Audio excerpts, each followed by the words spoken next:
Good afternoon, everyone. I'm Breon Peace, the United States Attorney for the Eastern District of New York. Today, we are announcing 3 impactful cases from my office in our nation's fight against the People's Republic of China's transnational repression activities. The first 2 criminal complaints that I am announcing shed further light on the extent of the PRC government's efforts to project its authoritarian worldview on the residents of this city and this country. The 2 complaints charge more than 30 officers with China's national police force, which is called the Ministry of Public Security, or the MPS, and 2 New York City residents with violations of U.S. law. Unlike typical officers, the MPS officers who have been charged today are not focused on preventing crime. Rather, the complaints charge these MPS officers with engaging in transnational repression schemes targeting members of the Chinese diaspora community in New York City and elsewhere in the United States. And as shown in these complaints, the MPS has repeatedly and flagrantly violated our nation's sovereignty, including by opening and operating a police station in the middle of New York City. The third case will be announced by Principal Deputy Assistant Attorney General David Newman of the Department's National Security Division. Let me introduce the other speakers you'll hear from today. I'm joined by Michael Driscoll, Assistant Director in charge of the FBI's New York Field Office, and David Sundberg, Assistant Director in charge of the FBI's Washington Field Office, and of course, my Assistant U.S. Attorney team.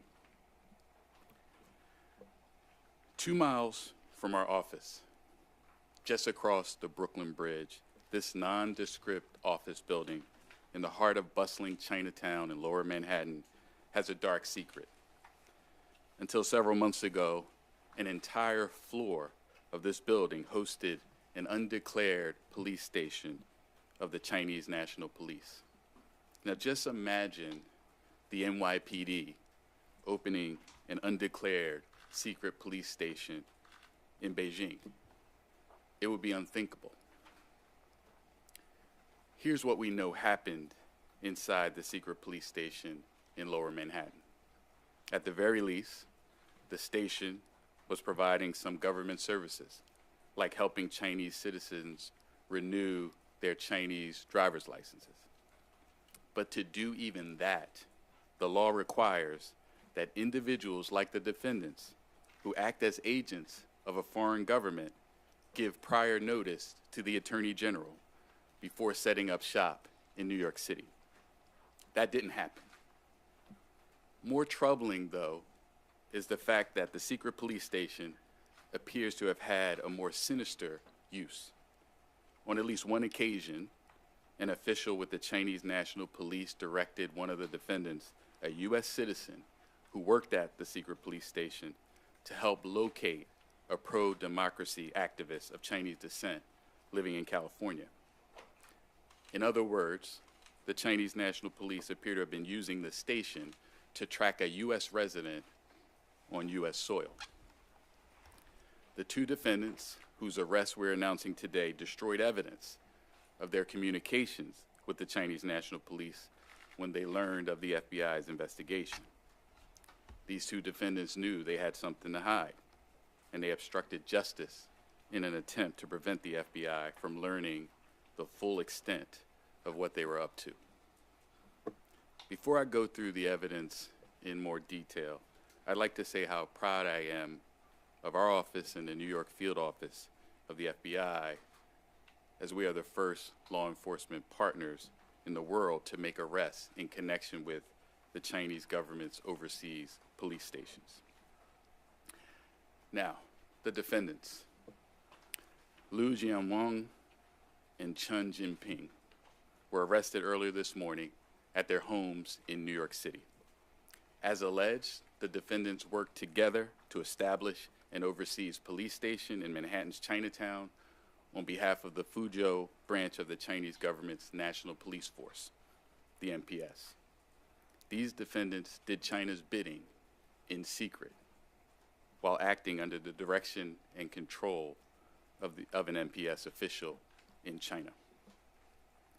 Before helping to open the police station in early 2022, the defendant, Liu Jianwang, had a long-standing relationship of trust with PRC law enforcement, including the MPS. In 2018, Liu was enlisted in efforts to cause a purported Chinese fugitive to return to China. The victim of that effort reported that he was repeatedly harassed to return to China. That victim received threats of violence against his family in the United States, and MPS officers harassed the victim's family in China. Last October, FBI agents conducted a judicially authorized search of the secret police station and interviewed both Liu and Chun and seized their phones. In subsequent interviews with agents, Liu and Chun admitted that they had deleted communications with the MPS official from their phones after learning about the ongoing FBI investigation. As we allege, that is obstruction of justice. The defendant's actions under the direction of the Chinese government are flagrant violations of American sovereignty. And thanks to our investigation and arrest today with the FBI, the defendants will be held accountable, and the MPS is on notice that we will not tolerate similar threats to our national sovereignty. Before I close my remarks on this case, I want to deliver a message to anyone who needs to hear it. New York City is home to New York's finest, the NYPD. We don't need or want a secret police station in our great city. The second complaint I'm announcing charges 34 MPS officers who belong to a task force called the 912 Special Project Working Group. This task force isn't a normal police force. It doesn't protect people or combat crimes. It commits crimes, targeting Chinese democracy activists and dissidents located outside of the PRC, including right here in New York City. This task force operates as an internet troll farm, creating thousands of fake online personas, which they use in a coordinated plot to harass, disparage, and threaten dissidents and activists throughout the world. People who the PRC perceives as threats to the legitimacy of the Chinese Communist Party. One way that these MPS officers harassed Chinese dissidents was by repeatedly causing their meetings on U.S. technology platforms to be interfered with. For example, in an online video conference on the topic of countering communism, task force officers flooded the video conference and drowned out the meeting with loud music and vulgar screams and threats directed at Chinese dissidents.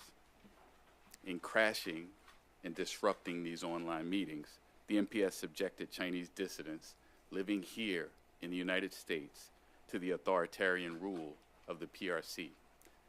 That is unacceptable.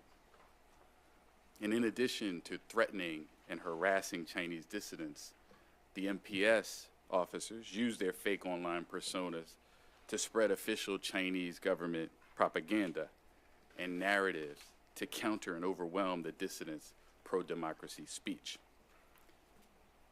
The MPS officers on the task force also used their fake online personas to spread disinformation. Among other items, the official PRC disinformation suggested the weakness of U.S. democracy and foreign policy, sought to sow political divisions in U.S. national elections, and conveyed conspiracy theories regarding the U.S. government's alleged responsibility for the origins of the COVID-19 pandemic. As a result of our investigation, the world now has a unique, never-before-seen view of how the PRC government deployed this army of internet trolls. We cannot and will not tolerate the Chinese government's persecution of pro-democracy activists who have sought refuge in this country. And let this prosecution serve as a warning that we remain resolved and steadfast to fight against any efforts by the Chinese Communist Party to oppress and intimidate our residents. I'd like to take a moment just to praise the work of my office's National Security and Cybercrime Section, which has long been a national leader in successfully prosecuting counterintelligence threats with a focus on hostile foreign state actors such as the PRC and Russia. And I also want to acknowledge and thank my outstanding team, Assistant United States Attorneys Alexander Solomon, Nick Moscow, Ian Richardson, Jessica Weigel, and Antoinette Rangel, and litigation analysts Benjamin Richmond and Mary Claire McMahon. Also want to thank trial attorney Scott Claffey from the National Security Division and FBI agents Joseph Hugdahl, Amy Turner, Belinda Lee, Robbie Markham, Jason Moritz, Carrie Crossmore, Michael Joyner, Jillian Saladay, and John Ferraraccio for their truly exemplary work on these cases. Now, the allegations you just heard sort of pull back the curtain on the PRC's audacious and illegal attempts to harass dissidents and stifle free speech in our country. And today's charges send a crystal clear response to the PRC that we are on to you. We know what you're doing, and we will stop it from happening in the United States of America. And I want to emphasize this for the members of our Chinese diaspora community living in the Eastern District of New York and elsewhere in our country, those folks who are potential targets of PRC-directed harassment, intimidation, and spying. My office and our law enforcement partners are here to protect you and your rights, and no foreign country will stop us from doing that.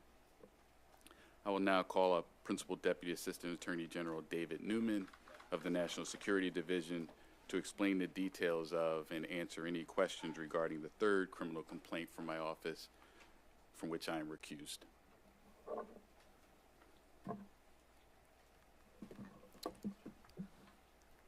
Thank you. I'm David Newman, the Principal Deputy Assistant Attorney General for National Security at the Department of Justice. Assistant Attorney General Matt Olson is attending to other matters in Washington today, could not be with us.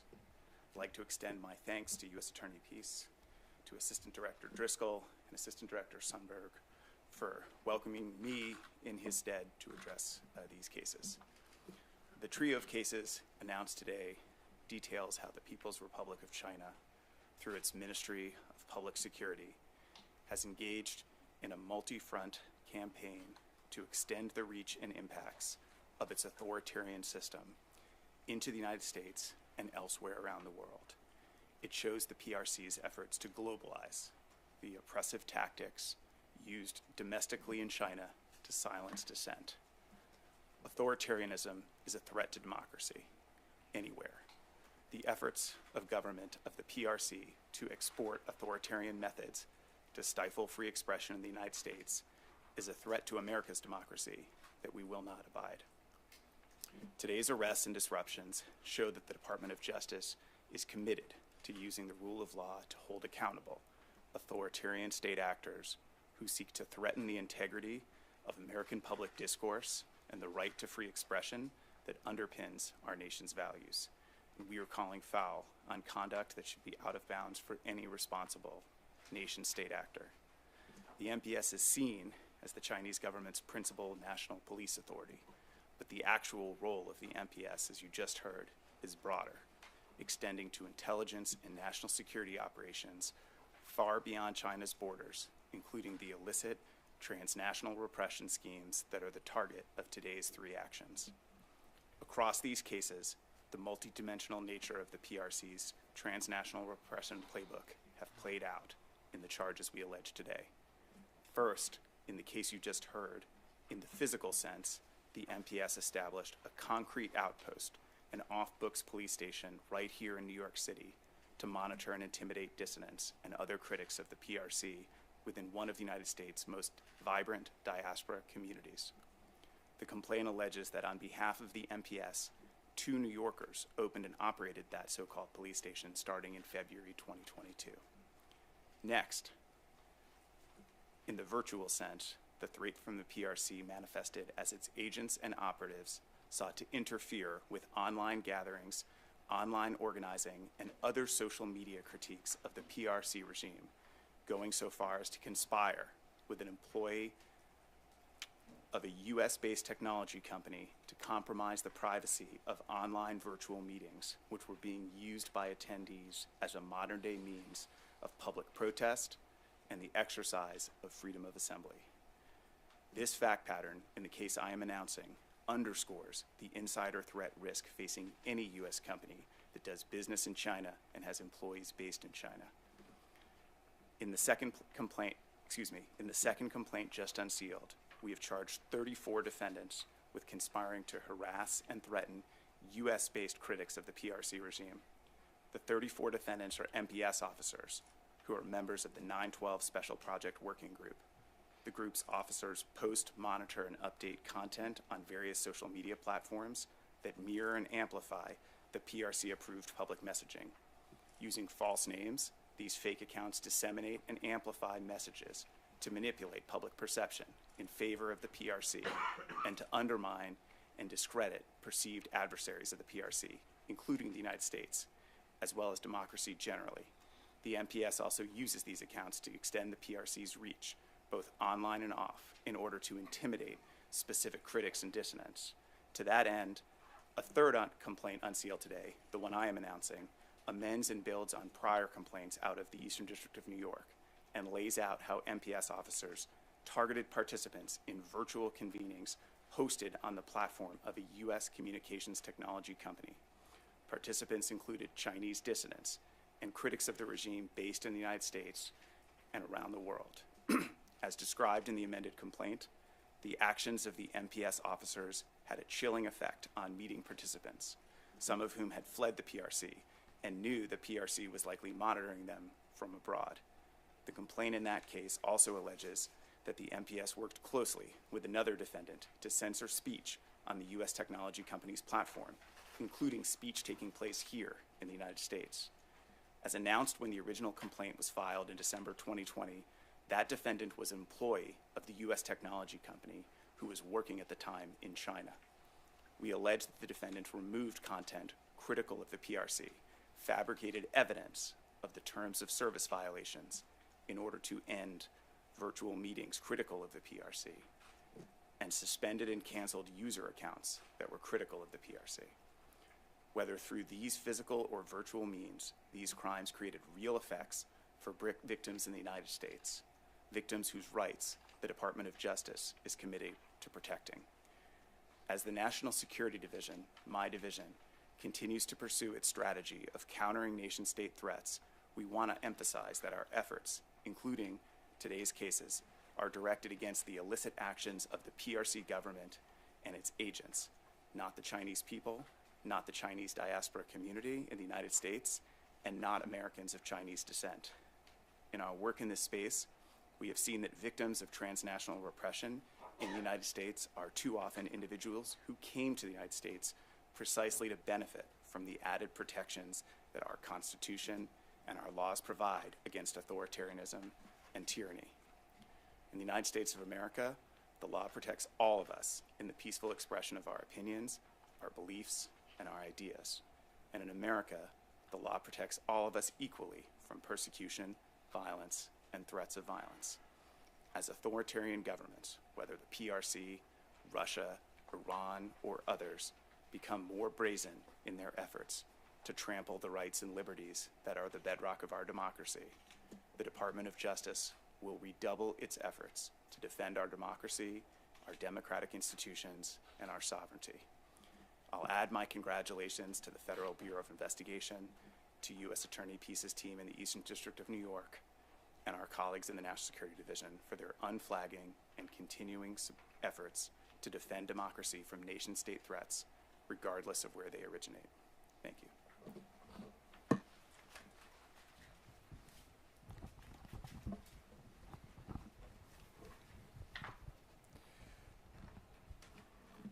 Good afternoon, everyone. Thank you for joining us today. I am Mike Driscoll, Assistant Director in Charge for FBI's New York office. I want to thank U.S. Attorney Peace for having us here today, for Deputy Assistant Attorney General Newman for joining us, and for Assistant Director Sundberg for making the trip up from Washington. As you heard in the first complaint we've laid out today, a shameless scheme directed by the Chinese government's Ministry of Public Security, their National Police Service, was carried out by two individuals who we arrested this morning. As alleged in the complaint, they set up and ran an undeclared police station in downtown New York City. This is clearly a blatant violation of our national sovereignty. And it circumvents the judicial law and law enforcement cooperation that is standard around the world amongst law enforcement organizations. This case is a further example of the audacious activities that the government of China has carried out right here on American soil.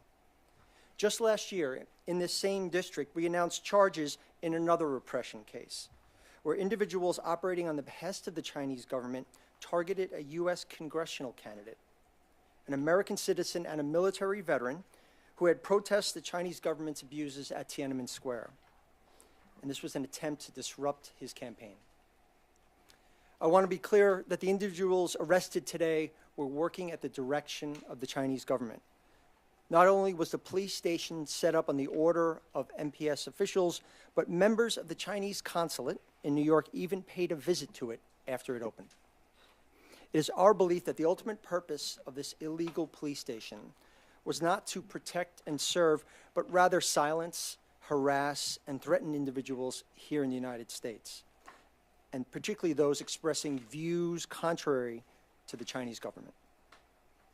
The charged individuals used a New York-based nonprofit to set up the station, claiming their purpose was to serve the people of Chinese descent with things like driver's license renewals.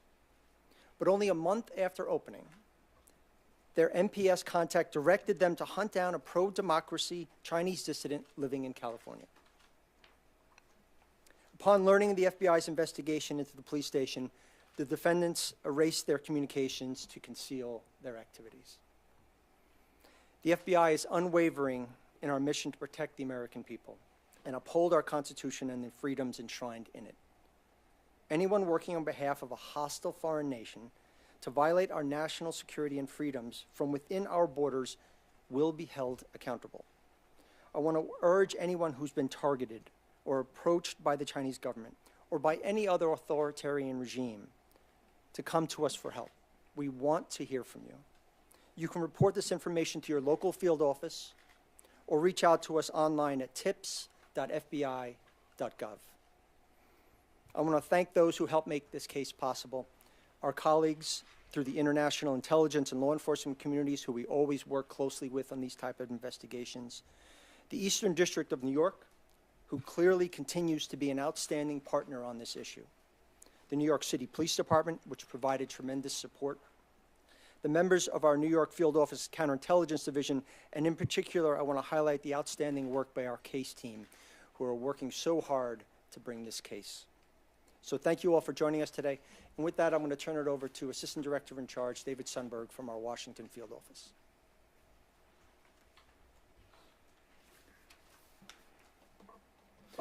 Thank you. I'd like to thank Assistant Director in Charge Mike Driscoll, U.S. Attorney Peace, and Deputy Assistant Attorney General Newman for this opportunity. My name is David Sundberg. I'm the Assistant Director in Charge of the Washington Field Office of the FBI. The charges you've heard about today reveal a series of brazen criminal schemes directed by the Ministry of Public Security. One of the complaints unsealed today shows that 34 MPS officials have been charged with conducting a massive campaign to use social media to harass and threaten Chinese dissidents, amplify division among Americans, and undermine confidence in our democratic processes. The officers worked with Beijing's MPS Bureau and were assigned to an elite task force called the 912 Special Project Working Group. The purpose of the group is to target Chinese dissidents located throughout the world, including in the United States. They attempted to use far-reaching campaign to spread their narratives touching many aspects of American life, and they tried to recruit others to unwittingly participate in this harassment by disseminating propaganda of the Chinese government. Additionally, 10 individuals, including 6 MPS officials, have been charged for their role in helping the Chinese government censor and silence free speech of users of a US-based tech company's platform. The Chinese Communist Party was attempting to censor politically sensitive topics that are unacceptable to the PRC government, including the Tiananmen Square massacre. All of these cases share a lot in common, including Chinese officials working for and at the direction of the Chinese government and targeting people here on US soil through threats, harassment, intimidation, and malign influence. The individuals charged today are operatives supporting the Chinese government's campaign to export repression and crush any criticism of its failings by trampling freedom of thought and expression, including here in the United States. Our partnerships are one of our greatest strengths, and we will continue to use those to bring these cases to light. So thank you to those partners who provided assistance to us, including our private sector partners and our colleagues throughout the international intelligence and law enforcement community, who are also battling the Chinese government's aggression. Additionally, I want to acknowledge all of the FBI employees, special agents, analysts, linguists, to name a few. All those who have played a part in these 2 Washington field office investigations and brought them to where they are today. At the FBI, we are focused on the actions of the Chinese Communist Party and its officers, not the Chinese people or those of Chinese descent. As these announcements demonstrate, Americans of Chinese descent are too often the victims of this aggression, and the FBI stands firmly with and for them. They do not face this threat alone. Transnational repression is illegal. The FBI will continue to investigate these aggressive threats from the CCP and stand up for the freedom of speech. Thank you.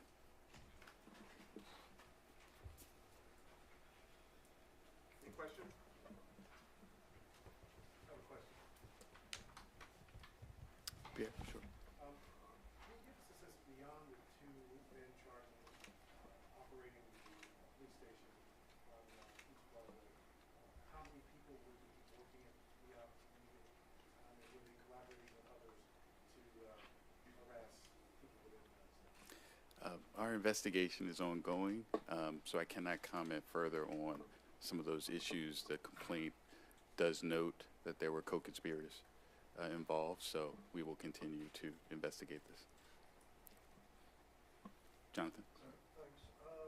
On the police station matter, was it just the 1 victim in California, or were there multiple victims allegedly targeted? And secondly, on the broader issue of the social media and intimidation, this command group using a database or data mining, were they literally sucking up phone numbers and emails and other information to target and find out exactly who in this country were doing that? And can we get a little explainer on that, please? So Jonathan, on the first question, as we note in the complaint, we have evidence relating to the attempt to locate 1 victim in California. The other thing is important to note that these defendants, in effect, deleted a bunch of information before FBI was able to access it. So our investigation is ongoing, but obviously they obstructed the investigation. So we have to continue to work to figure out the full extent of their activities here in the United States. With respect to the second question, I don't want to go beyond the complaint, but it's clear that this group was able to mine for information that would allow them to target people in the United States. Their focus was to deliver certain messaging that was decided upon by the Chinese National Police to do the things we described before, present disinformation, to sow discord, to challenge and undermine democracy. So this was an extensive operation, and I'm glad we were able to shed light on it. I don't know if you're able to share how you came to suspect that this police station might be operating in Chinatown, and then I'm sure this will probably be chilling for folks who live in similar communities throughout New York City. Any indication if there may be other similar police stations operating in New York City or other parts of the country? I can't comment on that, and I can't get into our investigative techniques here. But again, great work by the FBI to uncover this, and we continue.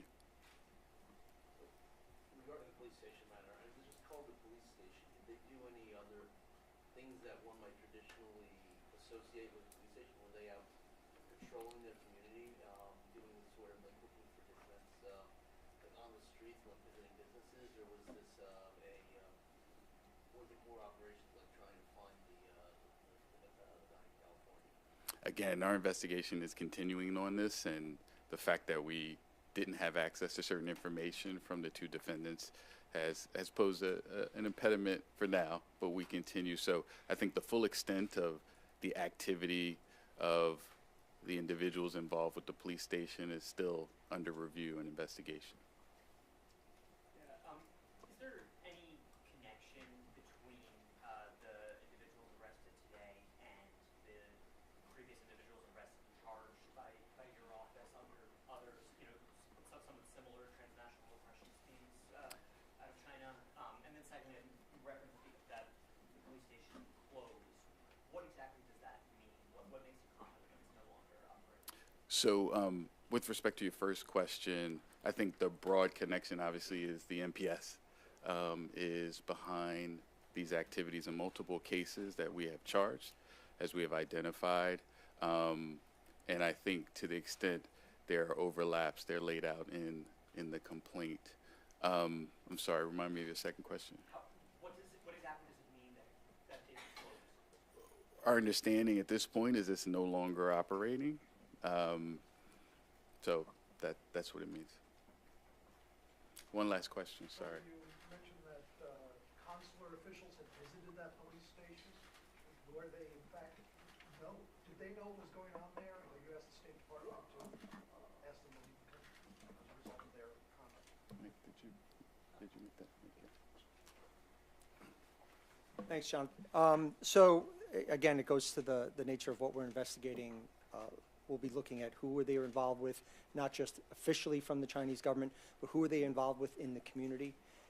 It goes to the question earlier of if you do know anything about, if anybody in the public has had contact with these individuals, has had similar experiences or has experienced this kind of repression, we're asking everyone to reach out to the FBI because we want to know the full extent of what were they trying to do, who were they in contact with, what is the nature of their activity in New York, and frankly in any city around the country. Thank you, everybody. Thank you.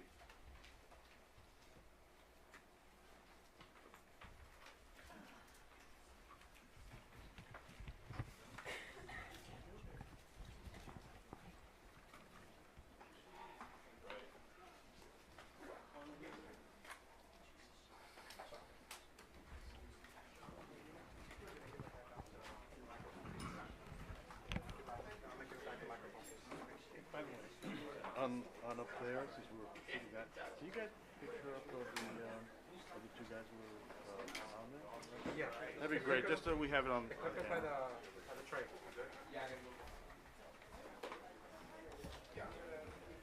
We're gonna put the PowerPoint on the screen. We set up a Dropbox Yeah, that has that'll have the pictures that appeared during the press conference. If you want the pictures in JPEG form, send Danielle and I an email, and we'll send you an invitation